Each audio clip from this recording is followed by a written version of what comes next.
السلام علیکم ګرانو دوستانو. نن به زه تاسو ته یو ډېر د خوشحالۍ خبر درکړم چې هغه دوبۍ لیګ چې کوم د کوم چې کال 2023 اولنۍ میاشته کې ترسره کیدونکې ده، یعنې جنوري میاشته کې ترسره کیدونکې ده.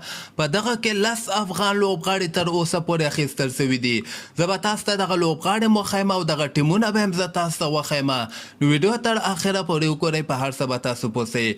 راځم اول زه تاسو ته هغه ټیم ښیم کوم کې چې محمد نبي، رحمان الله، ګربز، نور احمد او نوین الحق دغه څلور افغان لوبغاړي په یو ټیم یعنی شارجه وارډرز په نوم باندې چې کوم ټیم ده دغه کې اخیستل شوي دي.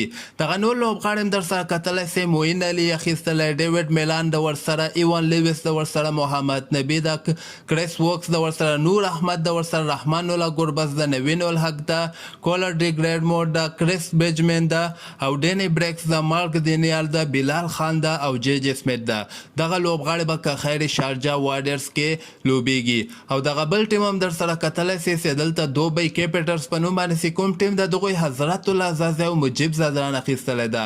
دغه نور لوبغاړي هم کتلی شئ در سره رومن پاور د، چمیرا د ورسره، فیبیان ایرن د، سکندر رضا د، ریکویلا د، ډنو سنکا د، راجا پاکسا د ورسره، اسرو دانا، بریسنګ مرزا ربانی او جوز منزلی. دغه لوبغاړي به که خیر دوبۍ کیپیټل کې لوبیږي.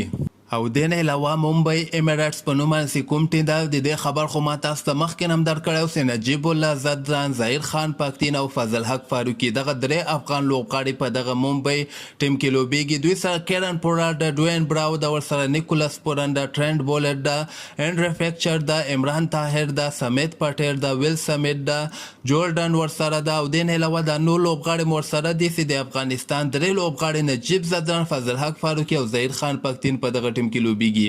او دې نه علاوه یو بل ټیم ده چې هغه کې قیس احمد هم اخیستل شوی دی، یعنې 10 افغان لوبغاړي به که خیر کال 2023 جنوري میاشته کې چې کوم دوبۍ لیګ ترسره کیږي هغه کې به دغه لوبغاړي که خیر لوبه ترسره کیږي. ګورو فلحال خو دغه 10 افغان لوبغاړي اخیستل شوي دي. کیدای شي یو څو نور افغان لوبغاړي هم که دوی خوښ شي د هغوی چانس هم راوځي. خو دلته د حیرانېدلو خبره دغه ده چې حضرت الله زازی او محمد نبي یعنې دومره ښه فورم کې هم نه دي، مسلسل همدغسې ناکامه کیږي. خو بیا هم دوی لپاره ښه خبر راغلی چې په دوبۍ لیګ کې اخیستل شوي دي. د کرکټ تازه خبرو لپاره تاسو دغه چینل هم در سره سبسکرایب کولی شئ.